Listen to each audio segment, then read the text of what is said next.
Welcome to the Boys and Ball podcast. We're back with some more NFL action. If you like the content, don't forget to like and hit that subscribe button. All right. So starting off today's podcast, the NFL trade deadline just passed, so we want to talk some trades. The first big trade I have is, a stud of a he used to be a stud of a pass rusher in college. He's kind of, struggled with some injuries, but Bradley Chubb got sent to the Fins. What's you guys' take on that? This is a huge pickup for the Fins. When Chubb was healthy, the 1 year of his career he was healthy, it was very good production. Hasn't been able to stay healthy since, but he's going to get to join a solid defense. Xavier Howard is out there. Byron Jones. You got some good corners. You got Emmanuel Ogbah, but they really needed that premier pass rusher because they just had a bunch of mediocre pass rushers. If he can stay healthy, this makes his Fins defense very, very aggressive. They already blitz a lot. I did see that there was I saw a stat line that came out, and Bradley Chubb this year in the NFL, he wins on a quarter of his pass rush attempts to rush the quarterback. He wins the pass rush 25% of the time whenever he's rushing the quarterback, and that's insane. Yeah, I mean, the kid's good. He has insane metrics. You look at the kid's combine, it's crazy. The real issue with his entire career, like Dan said, is injuries. Injuries have held him back. The Broncos got a pretty good they got some good return for him. Return for him. They got a 4th round pick, Chase Edmonds, and then first rounder for this year, which is their extra pick from San Francisco that they have. So I got a question for you boys. So, do you think that this is the kind of trade to, get a couple of extra picks to try to rebuild or retool the Broncos around Russ?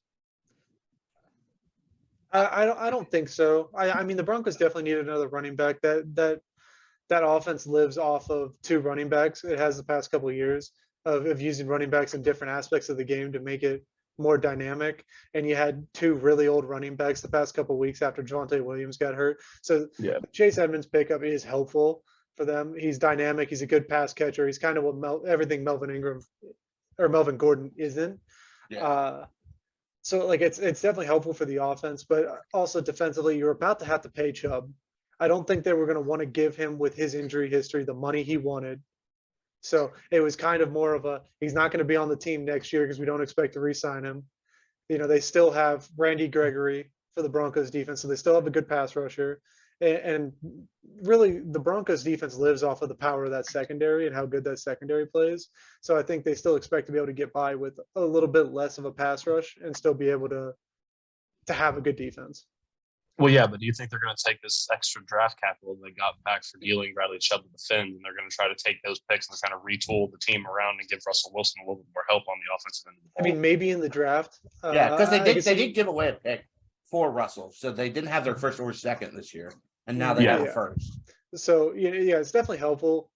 I expect them to probably go after a lineman or even replace Chubb, but it really depends on. That Dolphins pick is probably not going to be a great pick. So I think Broncos probably go best pick, best player available for that pick late in the first round. And if that's an offensive lineman falls or a defensive player falls or a wide receiver falls, that's where they're going to stay at that pick, and they're just going to try to pick best player available, whether it's defense or offense. I don't know. I don't know if they exclusively go after help for Russ. That seems. I think they're just focused on building a team now. That looks at the ceiling because they're getting, like you said, they're getting rid of Chubb, who they would have had to pay and pay a large sum to. So they're focused on the rebuild now because they realize that Russ wasn't going to lead them to 10 wins. Didn't he get $119 million with 64.5 guaranteed? He got a big contract. I don't know the exact numbers of it, but Russ got a big contract. Yeah. No, I'm talking about Bradley Chubb. I'm pretty sure the Dolphins signed him to a deal. I'm pretty sure he got $119 million and 64.5 guaranteed. I mean, for what, 4 years? Or yeah, 5 I believe years? So. 4 years, 120 mil. It's 5 year. It's a 5-year term for 110 mil contract extension. So what, 22 a year? Yeah, I don't think the Broncos were going to want to pay that. I think that was half the issue. Yeah, it's 63 guaranteed too. So yeah, okay, yeah. I was a little bit off the numbers, but I still Yeah, okay. So I didn't see that, but that's. I don't think the Broncos were going to pay that. Exactly. So that they, seems more of a get what we can for him because he's not Yeah. going to be Yeah. here next year.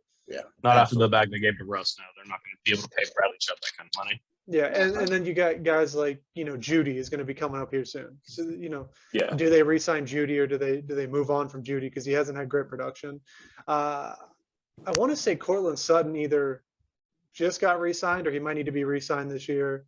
So they have a lot of building to do, and at least that getting Chubb off of the books and not paying him gives you a lot more flexibility in their offseason. But let's jump to another high draft pick that got traded this weekend. Chase Claypool got traded to the Bears. Mr. Brucey, us being Ohio State fans, does this help Justin Fields? I got to be honest. Whenever I saw this trade go through, and I saw it, I saw breaking news: Chase Claypool traded to the Bears, and I was like, "Why? What for?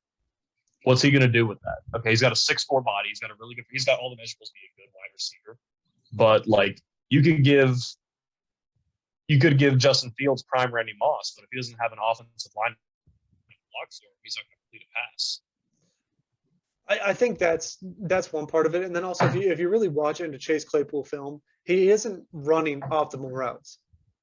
He's not running those crispy routes and getting to that open space.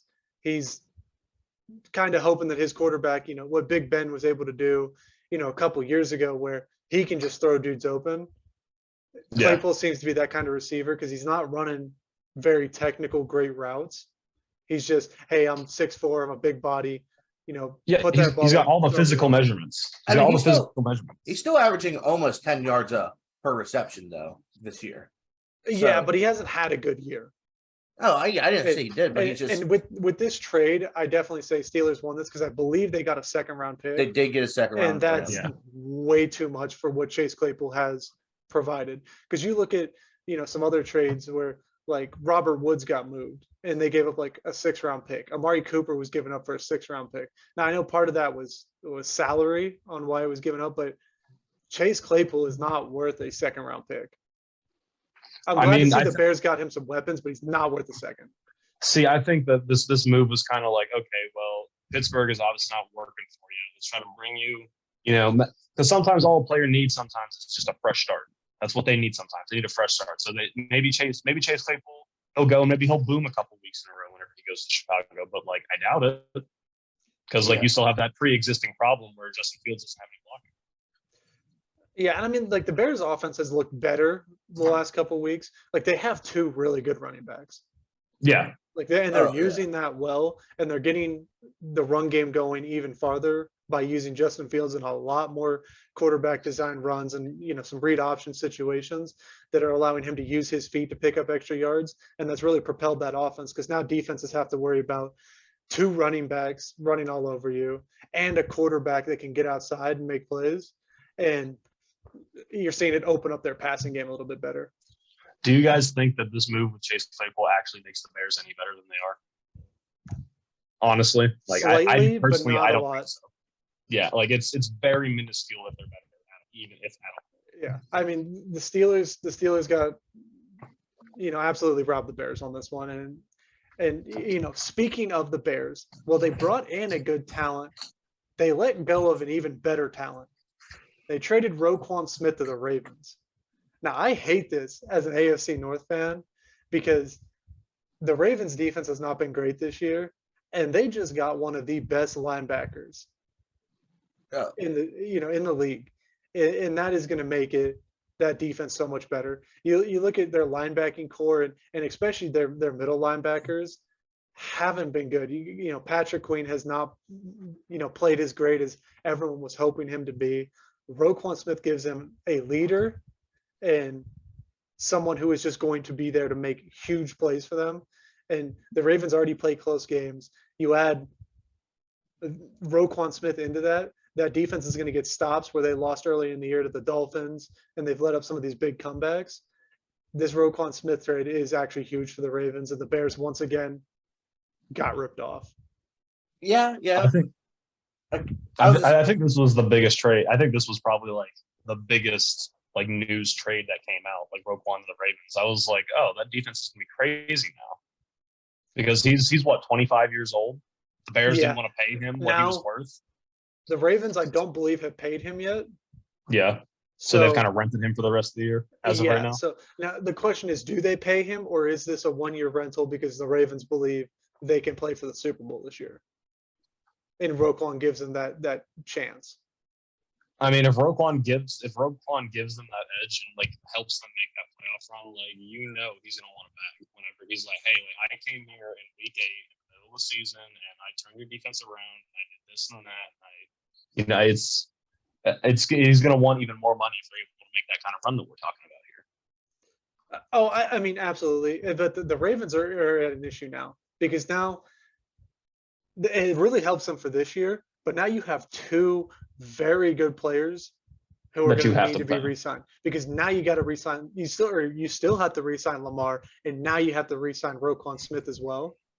Now they didn't give up a ton for Roquan Smith, so if you do let him go and he does propel you into a deep playoff run, you're happy about the production you got for those picks. But anytime you're giving up picks, you'd like to see that player stick around for a little bit or win you a Super Bowl. So especially when a player is this young, you'd like to see him get re-signed. But with the contract Lamar wants, do the Ravens have the money to feasibly be able to sign, one of the largest linebacking contracts in the NFL, and then also one of the largest quarterback contracts?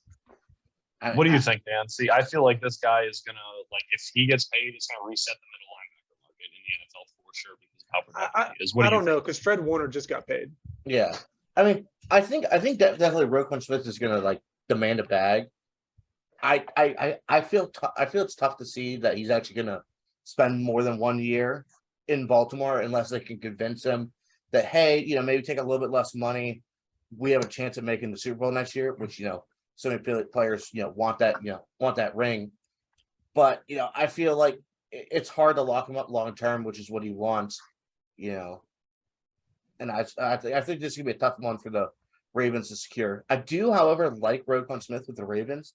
I think he's gonna pair very nicely with JPP, who they have on the other side. So they're gonna have a little bit more, pass rush now, which they've suffered with, coming in some of those late games and close. So like you said, I definitely think this is probably like one of the better pickups that that we saw at the trade deadline. It's gonna propel the Ravens to I think they'll be able to win the AFC North now with Roquan Smith. I just, especially with that loss, the Bengals took the loss to the Browns this past week. I think that this might be the move to let the Ravens secure the AFC North. Yeah, and I mean, it's still close as of right now. Like even the Browns, who are third place, are only 2 games back on the Ravens. Oh, so absolutely. It's not like a crazy big gap there. But we've talked one NFC North team. There was another trade between a rarely seen interdivision trade. The Lions traded TJ Hawkinson to the Vikings in the worst trade of the trade deadline. Absolutely. I 100% agree with it. This trade was it was a waste of time. You traded arguably the best player on your offense for a bag of saltine crackers to the division leader and your rival. Wild. That's the Lions for you. Yeah. They've been making great decisions since Barry Sanders was there, right? It's just I mean, I just don't understand how you have TJ Hawkinson, who is easily a top 10 tight end, approaching that top 5. And when you look at that trade, you gave up TJ Hawkinson for a 2nd-round pick this year and a 3rd-round pick next year. And I believe they gave up 2 fourths. So TJ Hawkinson and 2 fourths for a 2nd this year and a 3rd next year. That's absolutely disgusting. I think one of the trade. Yeah, I think one of the big things that think about with this trade is the fact that I know not this year, but next year TJ Hawkinson is going to want re-signed, and I don't think that the Lions are seeing that they're going to have the money, especially because they're probably be going into another rebuild, if you can even call it another one, if it's just still the same rebuild. It's just the same rebuild. Yeah, it looked like they had progressed out of it, but they fell back. So I think they're just they realize that they're gonna have to pay this kid big. He's one of the better tight ends in the league. probably one of the best possession tight ends in the league. Not obviously not the best vertical. That's probably Travis Kelce. And But- one of the best blocking tight ends. Exactly. So the kid's going to want a bag, and I just feel that they're not going to be able to pay it or going to want to pay it, so they might as well get value while they can. And he's had a couple of injuries, so they're trying to ship him when he's healthy. So How old is TJ Hawkinson? he 25. is 25. Yes. So He is the second coming of Big George. Yeah, I mean, out of Iowa, both of them. The next trade we saw reunited a backfield. Jeff Wilson got moved from the Niners to the Dolphins. Jeff Wilson used to play on the 49ers with Raheem Mostert. Now he's playing on the Dolphins with Raheem Mostert. Kind of a cool connection there. I don't know how impactful this actually is for the Dolphins. Mostert's been playing out of his mind. He's been taking most of the carries. Jeff Wilson's going to be a 6 to 8 carry guy. It replaces the loss of Chase Edmonds, but it's really, you're going to get the same production that Chase Edmonds was giving you. This is really more of a non-factor and just a replacement. I think it's more for depth because like Raheem is kind of, I mean, he's a speedy boy, but like he sometimes does get those injuries that like, well, you hit an ankle, it'll take him out for a couple of games, and then you have to divide the backfield between Edmonds and him. So like, it's more like, it feels like more like an insurance policy. So like, if he goes down later in the season or like gets hurt in the playoffs, has to miss a game or two or what have you, like they kind of have someone who's reliable or someone else who can fill that slot. yeah, I definitely think Jeff Wilson's been super solid this year. He's averaging 5.1 yards per carry. Only has 2 touchdowns in the season, but he's looked very good this year, and especially taking over that role as the lead running back in the 49ers before the trade for CMC. And I'm glad to see that the kid got shipped because I felt like he would have been wasted with the 49ers with the addition of CMC. And, like you said, Raheem gets hurt. He doesn't always play every game, and Raheem's not a very big back, so having a little bit bigger back, 6 foot. Raheem's like 5'10", 210. So like he's not small for his size. Yeah, but he's not as physical, but he's more of a loose back where Jeff Wilson's a little bit more physical. Like he's a guy you can pound a line with. And so I think that's where they're going to use him in a lot of those situations where they need a little bit more of a gut. Third and short. Yeah. Third and short situation, maybe some goal line stuff. Well, speaking of another elusive back, Nyheim Hines got moved from the Colts, which was never really a great fit for him, to the Bills. Now, I think this is a good gadget pickup for the Bills. It gives you a pretty good third down option. Bills pass the ball a lot, gives you another threat out there. I still don't see how this helps this Bills running game, though, because Nyheim Hines is not a good hand the ball off and let him go to work running back. Yeah. The Bills still don't have one of those. And they got rid of Zach Moss. Like they traded Zach Moss at the trade deadline. So Zach Moss is no longer, I think Zach Moss went to the Colts. So they no longer have a little meatball running back. They have James Cook. That's probably their best, ground and pound running back. Well, they still have Devin Singletary. And Devin Singletary. But he's definitely their meatball, their power running back. But this doesn't, I mean, they had Matt Breida last year. This is basically going to be Matt Breida 2.0. He's going to be a receiving back. He's going to play on third down. He's going to be the outlet guy for the check down guy for Josh Allen. I feel like this is a relatively not impactful trade. No. Well, I want to talk about another trade that I also feel is kind of a little soft, and I don't not necessarily like it.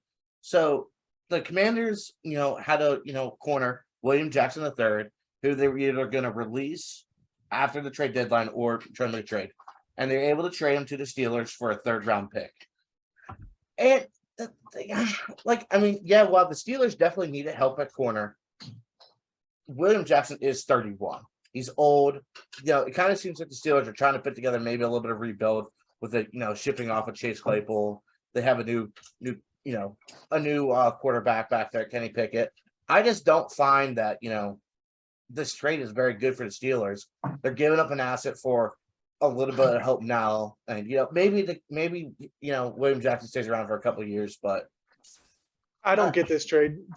Like for a 3rd round pick, I'm pretty sure it's very steep. Yeah. So especially when you're talking right now, the Steelers have the 4th pick in the draft. So that is a very early 3rd round pick. So the only way this trade makes sense is if they believe after the bye this week that when TJ Watt comes back, either after the bye or the week after, that the Steelers are going to go on a tear and win a ton of games and, make a push for a wild playoff push. That is the only way this trade makes sense, because Oh wait, oh never mind. if not, a third round pick is way too steep. Bailey lied to me. It was just a swap of sevens and a fifth round pick or something like that. Oh, well, then Yeah. that's fine. A swap Yeah. of sevens and a fifth is not, he's going to give you production. The Steelers cornerback room has been awful this year. Yeah. He's going to be an immediate impact for that and definitely improve that room. If they had given up more than that, yeah. that's an awful trade, but that's not bad. A fifth rounder, you can keep William Jackson around for, another For a year or couple two. You're years. still going to get solid production out of him. That's fine. But, what we're talking about the Steelers, I mentioned TJ Watt a little bit. So he returned to practice last week and he didn't rule himself out of the Eagles game. Now, he didn't play in the Eagles game. They have a bye week this week. Do you guys expect TJ Watt to come back? And if he comes back next week, do the Steelers have an improbable playoff push that they could make with TJ Watt? I think we're too far into the season to see the Steelers turn around and make a playoff push. They're kind of falling away in the AFC, in the AFC North race, which is the only way they'd be able to, make it, because the Ravens, the Bengals aren't going to drop like the rest of the season. So that's like the only way I feel that they can make it is, if the teams just lose out, like, egregiously and something happens. So I honestly say that TJ Watt should probably sit another week or two. I mean, yeah, I know it sucks and it hurts to see your team not play well, but, let him recover a little bit more so, he doesn't have any lingering effects from this injury. And that's the big question. Right now, the Steelers are 2-6, so they got 9 games left. If TJ Watt comes back and you guys end the season, 8-3, or sorry, you have 9 games left and you end the season like 6-3, you finish 8-9, and you get a mid-first round pick. Is it better for TJ Watt to sit out a couple weeks, really get 100% healthy? Because the reality is you're not going to make the playoffs. Exactly. To be able to get a higher draft pick to then, maybe get a better player to go on that defense or to really help that team. Because if he comes back and they go on a tear, even if they go 9-0 the rest of the year, like if they somehow finish 11-6, TJ Watt comes back, like that is not a team that's going to compete for a championship. No. They might somehow make the playoffs or just make the playoffs if they literally went out, and this Steelers team is just going to get hurt by it because they haven't been drafting well, especially in that mid to late first round. They haven't really been getting great draft picks there, and now you're possibly going to be in a situation where they're going to end 500 or around 500 when TJ Watt comes back because of his impact. And now you're just in a bad position because you're getting another mid-round pick for a season that was a wash. Absolutely. But I think, like I said, like I think they take that the first round, the early pick that they have, like let TJ Watt sit a little bit, get a high pick. There's a lot of value in this draft upcoming. There's a lot of great players. They'll be able to score something big in those early rounds of the draft. With TJ Watt coming back, even if he sits out a couple weeks, I don't see the Steelers sticking around that because right now they're very close to having the number 1 pick. I don't see them staying around there, but you kind of want to see the Steelers kind of tank a little bit and then have a chance to get like a Will Anderson and pair him up with TJ Watt and just see how crazy that gets. Yeah. I have a question for you about your head coach. Is He going to post his first losing record? I think if there's any season for Mike Tomlin to post losing record, Mike Tomlin every year somehow of his career has found a way. This year I don't believe in them. They have to go 7-2 to end the year out of the bye for him to not have a losing season. I just don't believe in it. That team would have to play so crazy. It's not even funny.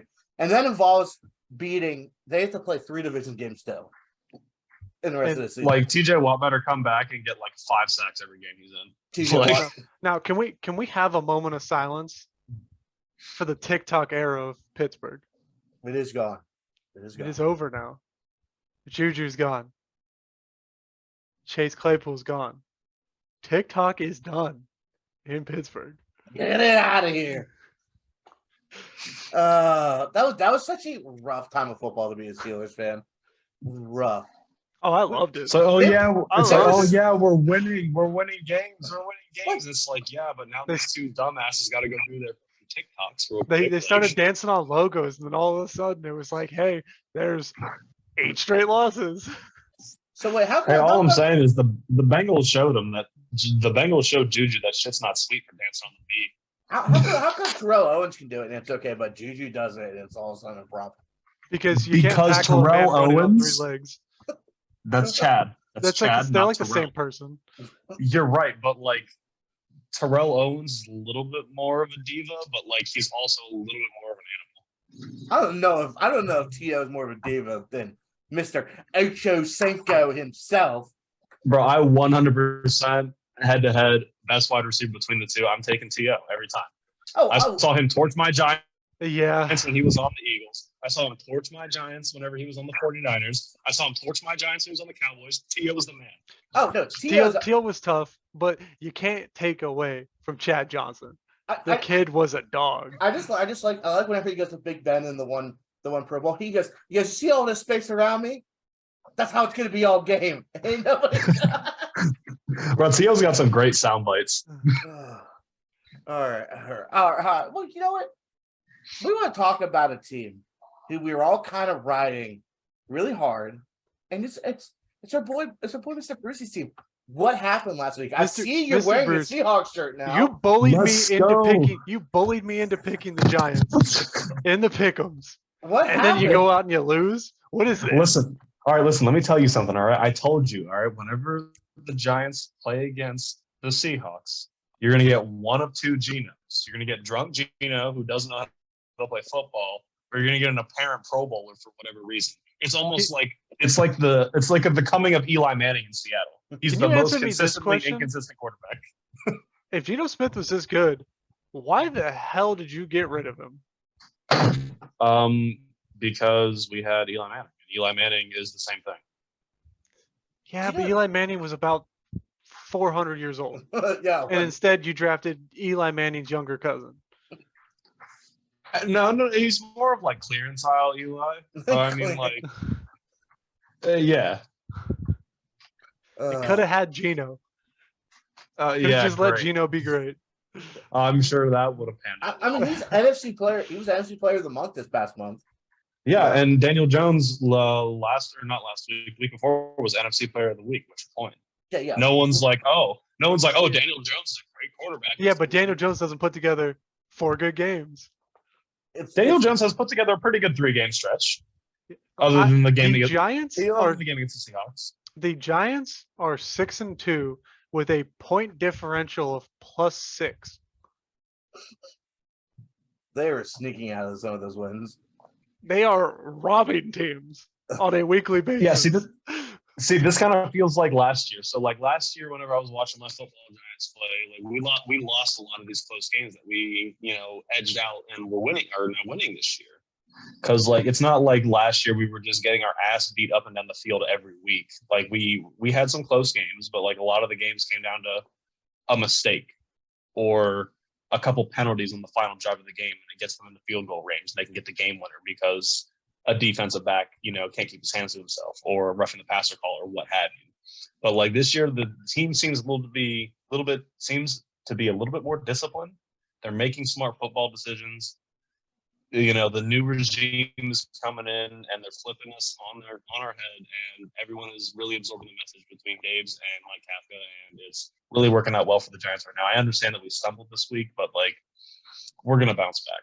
I definitely think even if you guys don't have a chance at if you guys don't win a Super Bowl, you definitely have some hard work coming your way. I think you have a chance for Coach of the Year for sure. See, here's the thing. Like I'm not really optimistic about. So like this year at the beginning of the season, before the NFL season started, the Giants were predicted to win 6 games all year.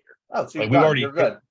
Yeah, like Skip we've the already season's hit over. that total. Yeah, now we you already can hit pull that the total. Steelers and you can just lose out. Yeah, you get it. But I mean, like, I feel like if this team was gonna be like trying to make a playoff push, or like try to be like, hey, let's make. I feel like the Giants would have tried to trade for Chase Claypool. give Danny Dimes like an actual, a kind of an actual threat to throw the ball to, because like, you know who the best receiver on our roster is right now? Kenny Galladay. Hell no. Contract wise, it would say yes. Ugh. Like, no. Well, that leads into another question. Why the hell is Kenny Galladay still on the team? Why have you guys not eaten cap and gotten rid of him at the trade deadline? So the thing Or is something. like we would rather us just have Kenny Galladay because no team is going to take his contract. No team would take his money. So we might as well just keep Kenny, eat the money anyway, because if we got rid of him, we were going to eat most of the money anyway. Yeah, so but maybe you could get a pick. Yeah, you could have got like a 10th rounder. We've already got 11 picks coming up. Whatever. Yeah, but why not 12? Exactly. The Texans had 12 picks. Look how their Well, yeah. season's going. But like our receiving core is sometimes Kenny Galladay, Darius Slayton, and Richie James. Like, who are we throwing the ball to? Like, I really liked Colin Johnson earlier in the year, but Colin Johnson went for his ACL. So, like, we don't really have a lot of receiving options right now. So that's fair. But and the team is really struggling after our tight end got hurt this year that we drafted. Bellinger, yeah, he was having a solid year. Yeah, Daniel Bellinger, he got hurt, and after watching him not being in against the Seahawks, like the team isn't run blocking nearly as well. He's a nice little check on option for Daniel Jones, and that was taken away from him, and it kind of showed the chink in the Giants' chainmail. There is that like Daniel Jones, he needs to have that quick option. If everyone's loading the box against the Giants and they're stopping the run, they're keying on Daniel Jones. They're like, okay, beat us with your arm. Okay, well, who am I going to throw the ball to? No one. Well, speaking of a team who just got a really good pass catcher, CMC just went crazy for the 49ers. The kid had a trifecta. Threw a touchdown pass, caught a touchdown pass, ran one in. If CMC can stay healthy, this does make the Kyle Shanahan offense crazy. You got two nasty gadget players. Oh, yeah. How do you guard Debo and CMC, who can basically do everything from any skill position? You don't. Yeah, you figure out. You just sit there and you wait for the clock to hit 0 and you look at the final score and you say, "Oh, not as bad as I thought." I mean, especially, with the fact that you got Big George, the best run blocking tight end in the NFL, and the kid can run routes. Like, he is nasty. You have three absolutely egregious weapons on this 49ers offense and a game manager at quarterback. This is a game manager's dream. Hand the ball off to two receivers and you have an elite check down. Yeah, and plus that offensive line, super solid. Defense is, they're playing very well.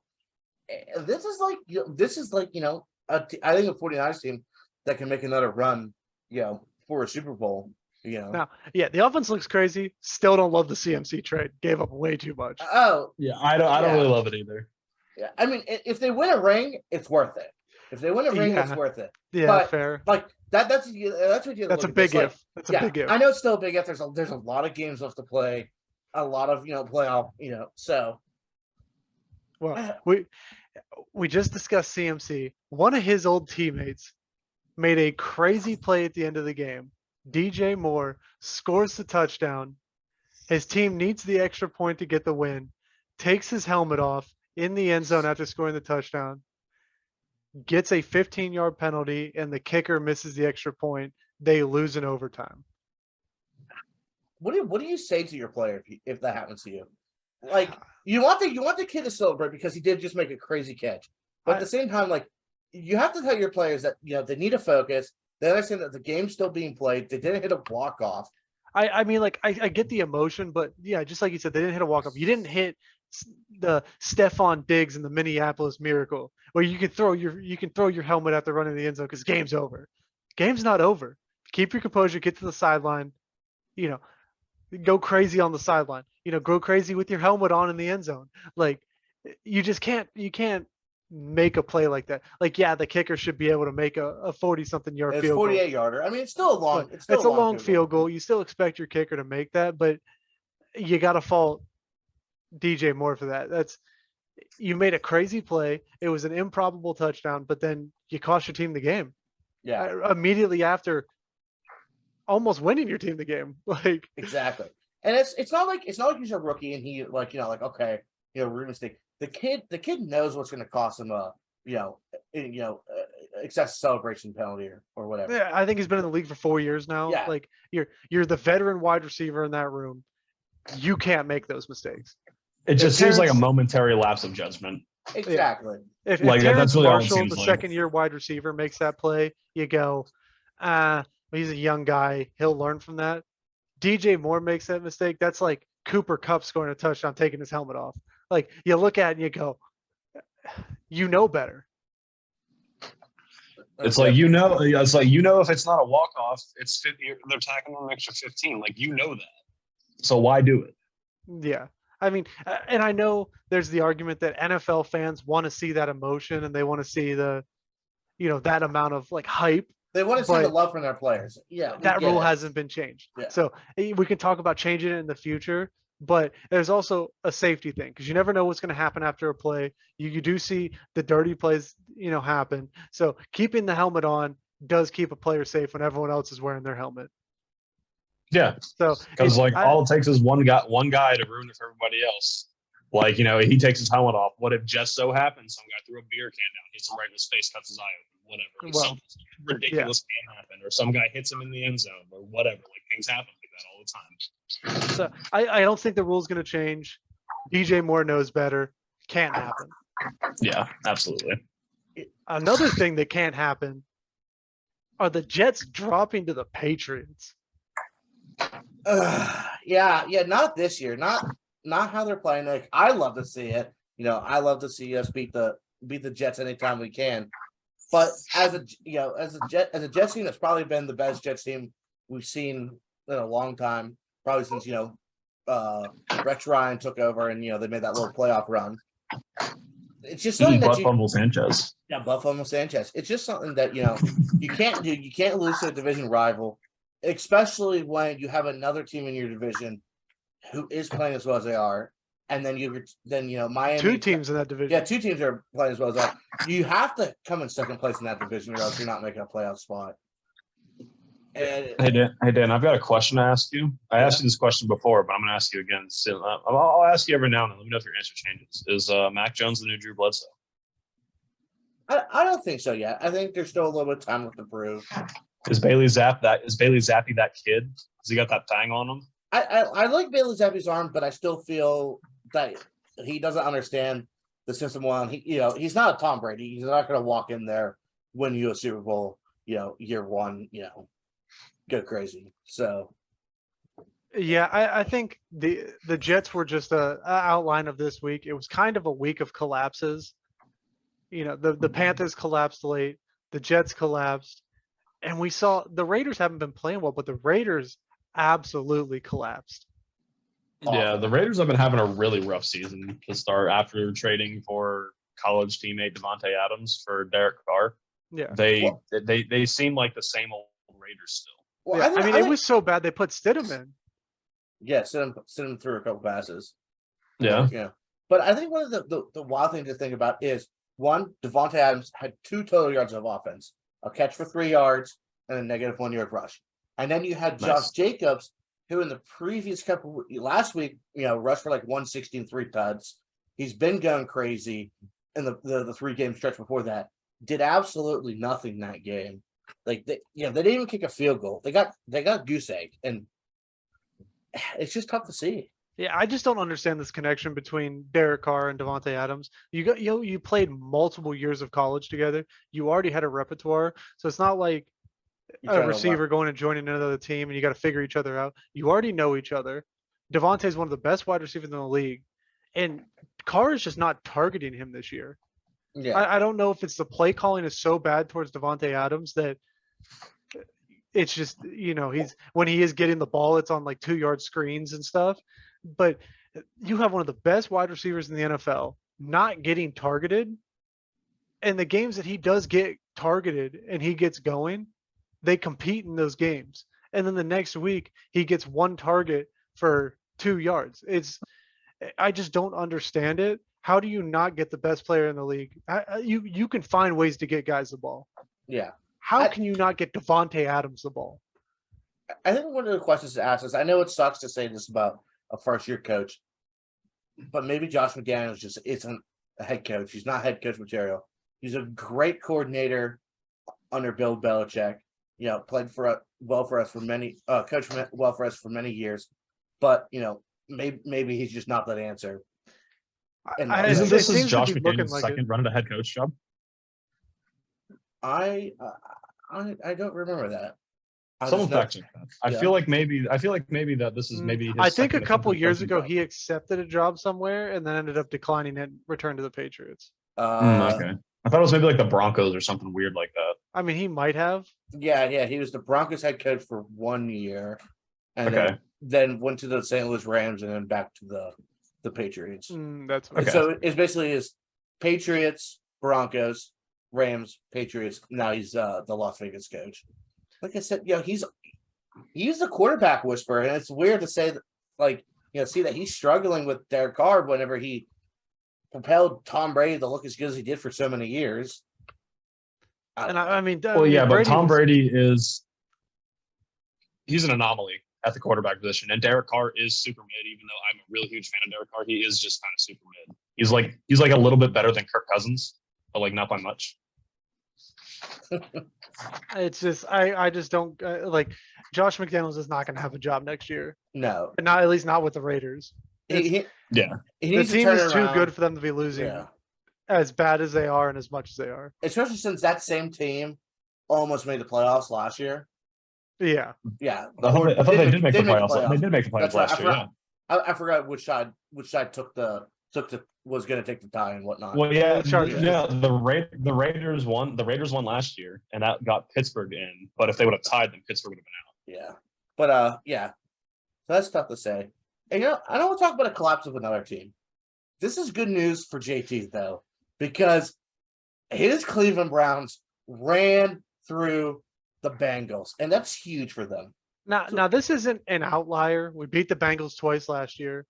We've kind of built this team to compete with the Bengals and the Ravens. We give both of those teams trouble. We just can't beat anyone else. You guys play down a whole lot. You guys play down to whoever you're playing against. Yeah. I don't care if it's the Texans or like the Pack. You guys just play down. It doesn't make any sense to me because of how explosive your guys' team can be. I think the biggest problem with this team, especially on the defensive side of the ball, is there's no symmetry between the defensive line to the linebacking core to the secondary. It's all a bunch of strange pieces that don't really fit into a puzzle. A lot of talent there, but it feels like the Browns went very hard to draft to beat Pittsburgh, Baltimore, and Cincinnati. And it's that game plan seems to have been working because we've been the last couple of years we've been winning a lot of division games.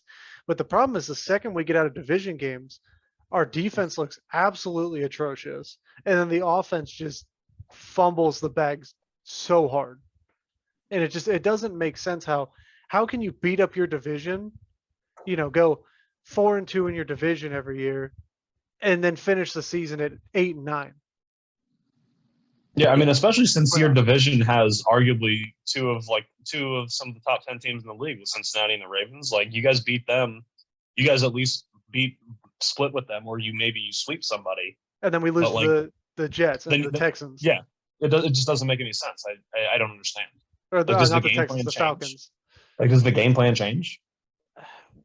We just seem to make just enough plays throughout the game that lose us the game. It's we do play a good game. You look at the Jets game, 2-touchdown lead with 2 minutes to go in the game, and we gave up a wide open touchdown pass and then didn't recover an onside kick and then let them drive down the field and score a touchdown again.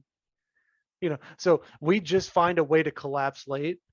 The one play that we need to make to win the game, we're just not making it right now. And that's where this team, hopefully before this game, there was a lot of arguments in the locker room after the last game.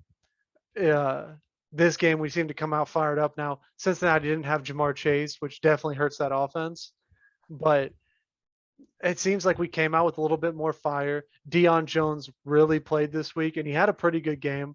So maybe it was the addition of Deion Jones into that defense as well that made it play a lot better. Yeah. So that's a possibility, but hopefully the Browns figured something else or figured something out going into last week. Got a good win. We got a bye week this week, and hopefully we continue to ride off of that. But I really don't have a lot of hope. I want to talk about another team that's got some issues to figure out, and I want to talk about Malik Willis. He played this past week, and he kind of struggled. Yeah. Kinda. Yeah, that should be He generous. definitely struggled. He's He a definitely rookie. struggled. Yeah, 55 yards passing, horrible completion percentage.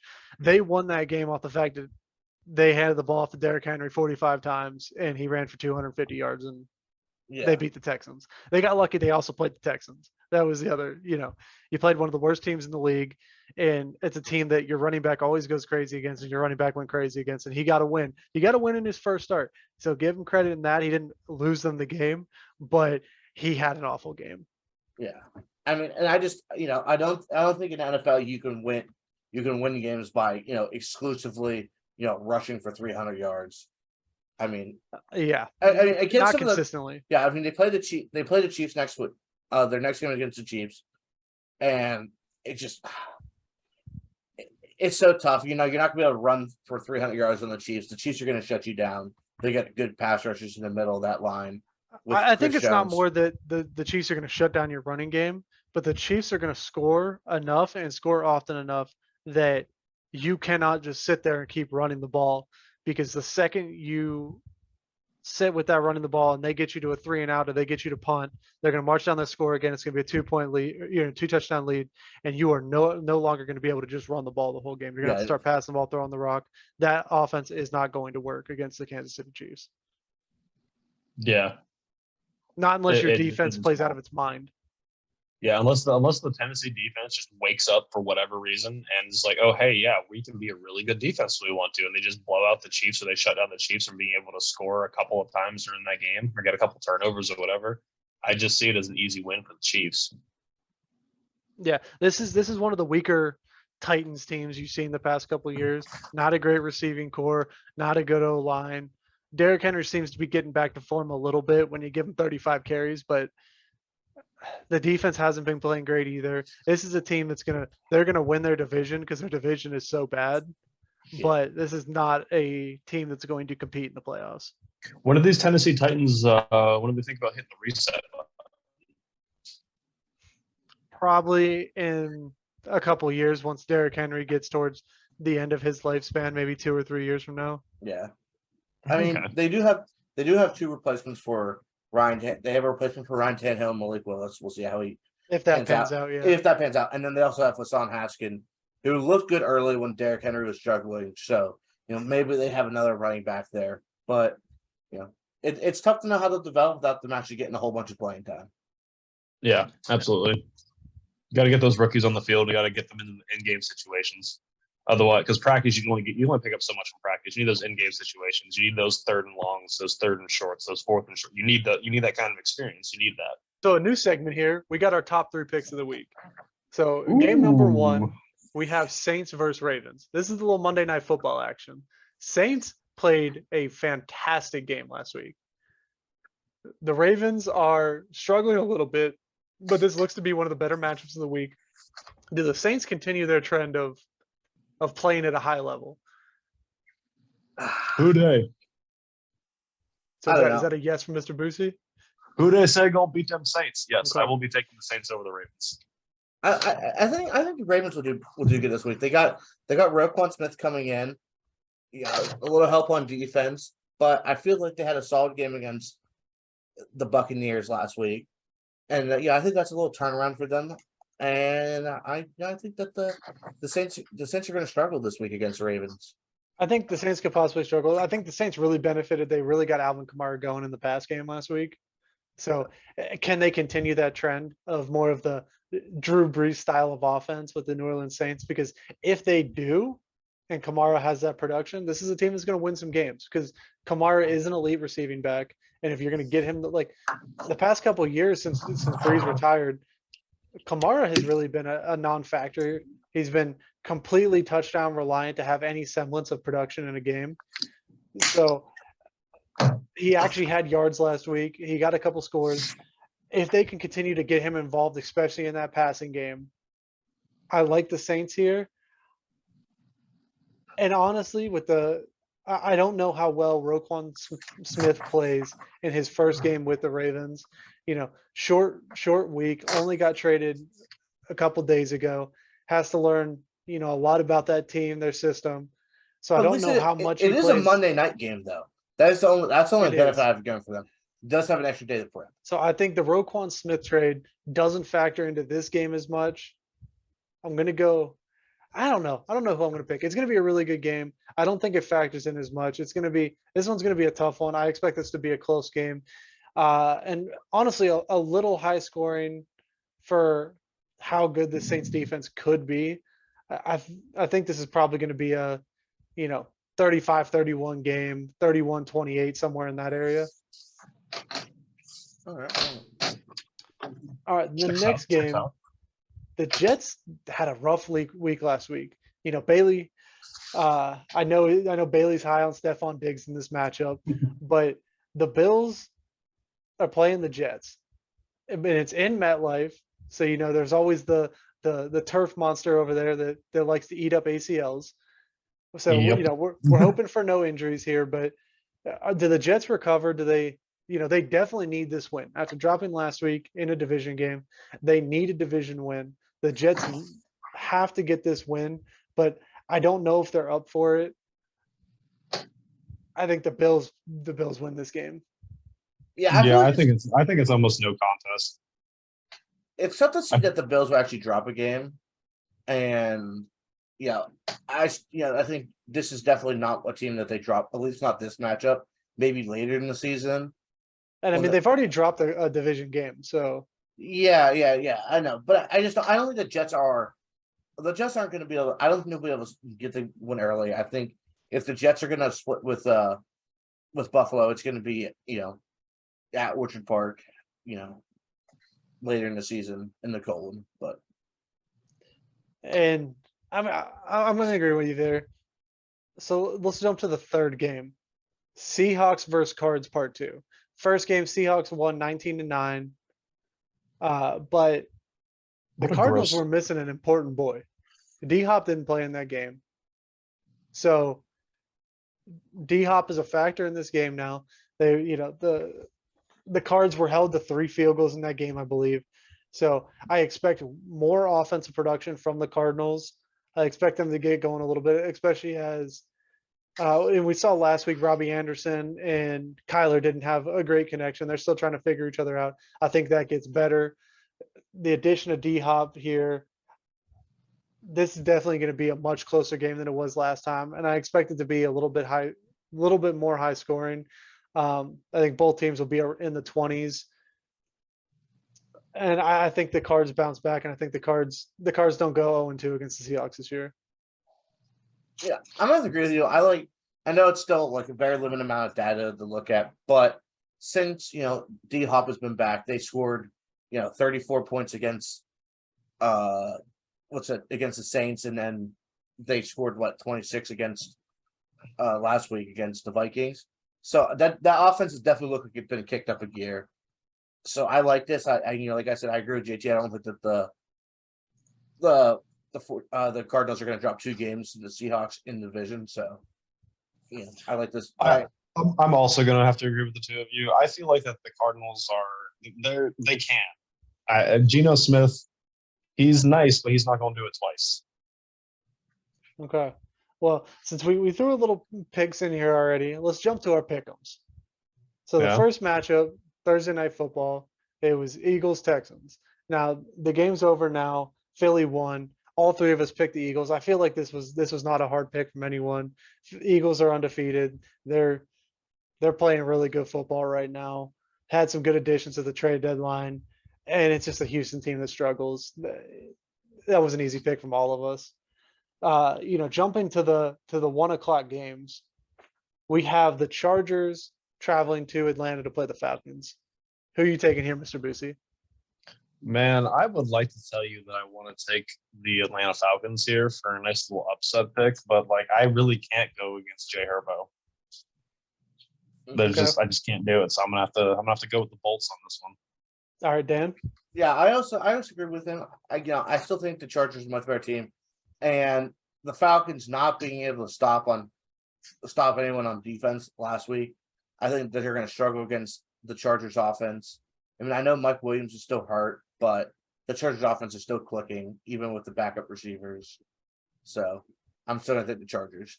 I'm going opposite of y'all boys. Chargers defense has been struggling to stop the run. That's all the Falcons want to do.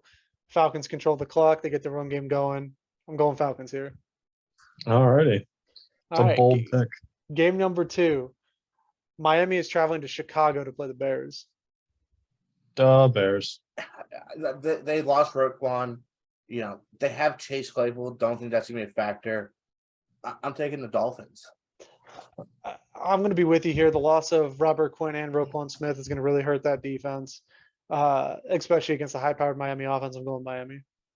Yeah, I'm also going to take Miami here because I feel like them losing arguably their best defensive player on their entire team, it's going to cause a lot of confusion in that linebacker unit now that Roquan Smith is in there to clean up the mistakes and call some of the shots. And I think the Finns are going to take advantage of that.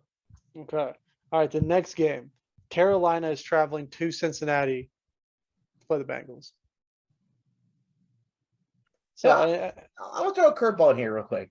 I'm actually going to take the Panthers in this game. Ooh. I feel that the Bengals struggled pretty hard last week. The Panthers, I know the Panthers still lost, but the Panthers, they look good. Jamar Chase is still hurt. That team struggled to move the football. I'm taking the Panthers. Hi, Mr. Boosie. Dan, I'm going to ride with you. I'm going to ride with the Panthers. Let's keep pounding, brother. I feel like Jamar Chase has become such a cornerstone of that offense that Joe Burrow doesn't really – he's kind of – the trust that he has with Jamar Chase is kind of being taken away from what T. Higgins can do and what Boyd does and what Joe Mixon's doing. Joe Mixon's been fumbling the bag a little bit. So, I feel like that maybe this Panthers defense is going to be a little bit opportunistic and maybe be able to get that ball out of there and get some turnovers and probably get some easy points. I'm going against you guys. Cincinnati's going to bounce back. They're going to get a win. I don't see Joe Burrow dropping 2 games in a row, especially when the second game is against the Panthers, who are struggling. Cincinnati here. All right. All right. Next game, Green Bay is traveling to Detroit. Detroit Lions, final answer. Okay. Dan? I'm taking the Packers. I know they've struggled. I thought they played a very good game against the Bills last week. I know they still lost, but that defense did get 2 picks against Josh Allen. Aaron Rodgers, he looked better. Wasn't great, but he still looked better than he had in previous weeks. So, and especially without having TJ Hawkinson, I'm taking the Packers. Yeah, loss of Hawkinson's going to be bigger than getting Swift back. I'm going Packers here. Next game, Indianapolis is traveling to Foxborough. I don't like the Colts here. I'm going Patriots. Pats. Yeah, no way. They're going to no way. No way that the Colts are going to be able to go. They're going to be able to clean up a win against the Colts. No way. Colts aren't going to do it. Okay, the next 1 o'clock game, Buffalo is in New Jersey to play the Jets. I'm going Buffalo here. I think it's another game. I like the way this Jets team has been playing. I just don't think they have enough to beat Buffalo. Yeah, Sam, I agree. Right now, the way it sits in the season, I think, the Bills are too hot to lose. So I'm taking the Bills. I'm going to go against you guys. I'm going to take the Jets in this matchup. Okay. Yeah. I mean, I understand that they don't have Breece Hall, but they did acquire James Robinson, and I'm really excited to see him pound that football for the Jets. Okay. Next game, Minnesota is traveling to Washington. I like the acquisition of Hawkinson. I think it's going to be a big factor, in especially helping Minnesota get that run game going. It's going to make that offense way more dynamic, having a better pass catcher there, better run blocker. I'm going to go Minnesota here. Yeah, I'm gonna have to agree with you. I think Kirk Cousins is gonna put together a little game. I think Justin Jefferson is gonna have himself. And I feel like the impact blocking for TJ Hawkinson is really gonna spring Dalvin Cook, and the effect is gonna be immediate. Okay, Dan. Yeah, I'm definitely taking the Vikings here.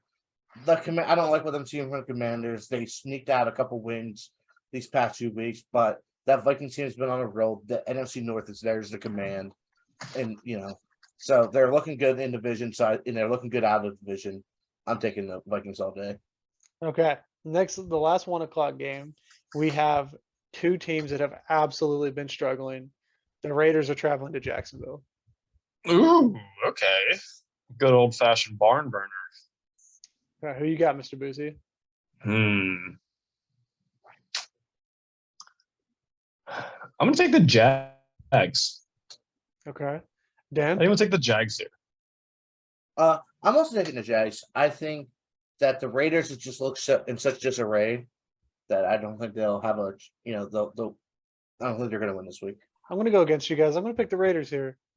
I think they bounce back. Devontae Adams has kind of been on a every other game basis, so Devontae Adams gets going a little bit. The Raiders need this win. I think they're gonna play pretty hard for this one. The next game, 4 o'clock game, Seahawks Cardinals. Yeah, I know we already talked about this a little bit, but I like D Hop in this matchup. So yeah, I'm taking the Cardinals in this. Yeah, I'm going Cardinals. Like I said, I don't think Seahawks go 2-0 in this matchup. I'm also gonna go with the Cardinals. Okay. All right. In the last 4 o'clock game, the Rams are playing the Bucks in Tampa. So I'm taking the Rams this week. Actually, I haven't liked what I've seen from the Buccaneers. That defense isn't playing as well as it could. Tom Brady's struggling. I don't like that. I don't like the way the Bucks have been playing. They're looking like the same old Bucks that we used to see before Tom Brady. So I'm going to take the Rams. I'm gonna have to ride with you, Dan. I think the Rams they're a little bit too much for a struggling Tom Brady leading this Buccaneers team that has really been below a lot of people's expectations. So I'm gonna have to take the Rams here as well. Okay. I'm gonna go Bucks. Bucks at home. I think they got to bounce back. I think Brady's gonna lose his mind if he got a divorce to play football again and then misses the playoffs. So I think the Buccaneers are gonna figure something out. I think they're gonna win this week. The Sunday night game, Tennessee's traveling to Arrowhead to play the Chiefs. I'm going to take the Chiefs here. I'm not in love with this Tennessee team. I don't think they're going to be able to control the game with their run game and dominate on defense. So Kansas City wins. Yeah, the Chiefs' passing attack is just too potent for the Titans to be able to sit and run the ball for a large majority of the game. They're going to get down in points, and then it's going to be, hey, well, we can try to keep running the football, but like we're going to lose if we keep doing that. So someone's got to throw the ball, and I don't like Ryan Tannehill or Malik Willis being that guy throwing the football. So I'm going to go with the Chiefs at home. Yeah, I'm also having to agree with you guys.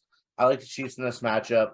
I think the Titans are in a rough spot right now with Ryan Tannehill being hurt and Malik Willis under center. Derrick Henry's looking good. I don't think the Chiefs are gonna be able to slow down Derrick Henry, from doing what he's doing. But I think the Chiefs offense is a little bit too prolific for that Titans defense. Yeah. And then the last game, Monday Night Football game, Baltimore is traveling to New Orleans. And I'm going to take the Saints here. I'm also going to take the Saints here. I feel like Baltimore, even though they did acquire Roquan Smith, I feel like he doesn't have enough time to be able to be as effective as he could be in their system. So because of that, I think I'm going to have to go with the Saints. I like the Ravens in this matchup. I feel like they're going to be able to shut down what the Saints game plan has been. It's still Andy Dalton under center, and the Saints the Saints have looked good defensively, but I trust that offense that the Ravens have. I know Rashad Bateman just got hurt and he's out for the rest of the season, but I still think that the Ravens are going to be able to sneak one out this week. All right, we got our boy Bailey back in here. He's got some bets for us. Let us know what's going on in the NFL, what your hot takes are. All right, so Ramondre Stevenson, the Patriots, going up against the Colts. This is the 18th worst run defense in the league. And in the past 3 games, they are the worst run defense in the league. I'm taking Stevenson plus 100 scrimmage yards. Right now, they have him at 82.5 rushing yards. I think that's a steal in itself.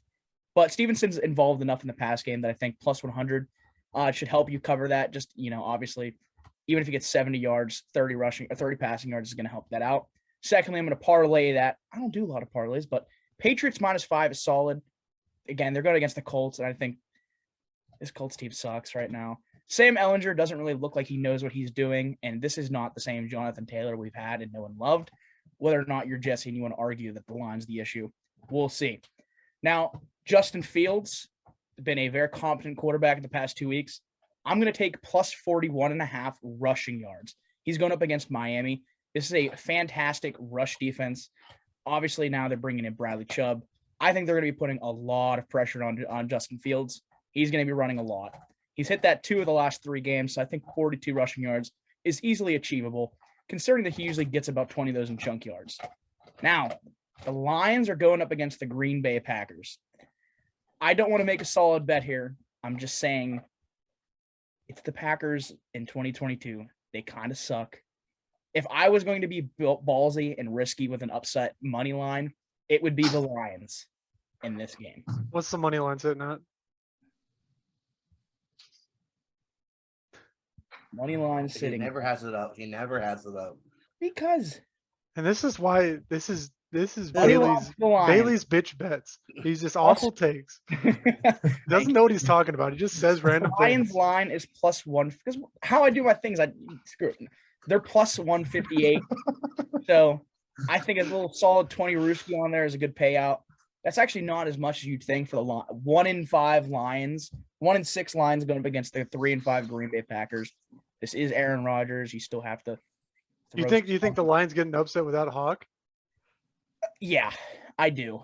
Swift's back, and Jamal Williams is still proving himself to be a viable option. Yes, Swift only touched the ball 6 times last week. I think they're easing him back in. And I think with Swift back, it really eases up on Goff and the receiving core.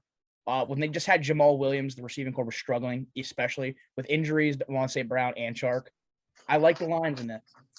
They're +3.5. That's kind of short for the Lions. 1 in 6 Lions against a pretty still stiff Green Bay defense, the defense that held the Bills to 21 within 3 quarters. So next, again, speaking of the Bills, is the Bills against the Jets. So the best quarterback combination of DJ Reed and Sauce Gardner. Will Sauce Gardner give up his first touchdown? Technically, I went back and looked. He's not been credited with a touchdown yet. They tried to credit it with him. He left coverage on a man assignment to help make a tackle, and they credited him with it. They took that away. He has yet to give up a touchdown. I'm taking Diggs anytime touchdown this week. That's my gamble there. Okay, so your gamble Sauce gives up his first touchdown against I Diggs? think so. Okay. It's just you have Diggs and you have Gabe Davis, two receivers who are always downfield looking for touchdowns. Yes, DJ Reed and Sauce have given up sub 50.0 QBR rating when they're targeted. I don't think that continues into this week against the Bills. It's Big Dick Josh Allen and it's Stephon Diggs, who's receiver 1 in fantasy this year. So it's hard to pin that. Next is Vikings versus the Commanders. This is a 4-4 Commanders team struggling with Taylor Heineke coming out now, but they won recently. Vikings are only -3.5. Dalvin Cook cooked last week. He had 157 rushing yards, and you still have Justin Jefferson. They're coming off. They're by themselves. I think this -3.5 is a little insulting. So I'm pushing that line if you like. That's from -115 on 3-0. So I pushed it to -6.5. That gets you +120.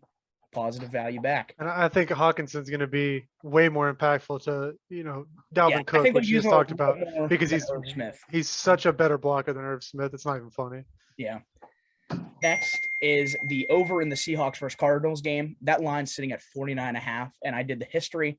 Seattle leads this series 24-22. And out of those 46 games, 31 of them have hit 49.5. So I think it's a solid bet that they're going to hit this line. They both have awful rush defenses, which is good for any running backs you have. But again, these offenses have been putting up big points. I don't want to say, I'm going to backtrack that. The Seahawks have been putting up an impressive amount of points, but the Cardinals did just get back D-Hop, and he was instantly already made an impact. Coming back 2 weeks from injury, he already has 22 catches and 268 yards. So his impact is noted. So I do like that 49.5. So those are my picks for this week. JT, I know you like them. I know you love them. In your heart, you do. I don't know. I just go when I make all my bets. I just pick against everything that you. Well, then, if you would have done that last week, you would have been 1 for 7. Hey, you have bad weeks sometimes. You have bad weeks sometimes. Even a blind squirrel can find a nut every once in a while. I've Right? been pretty consistent, Austin. If y'all boys like the pod, please leave a like, hit the subscribe button. This has been the Boys and Ball Pod. Bye.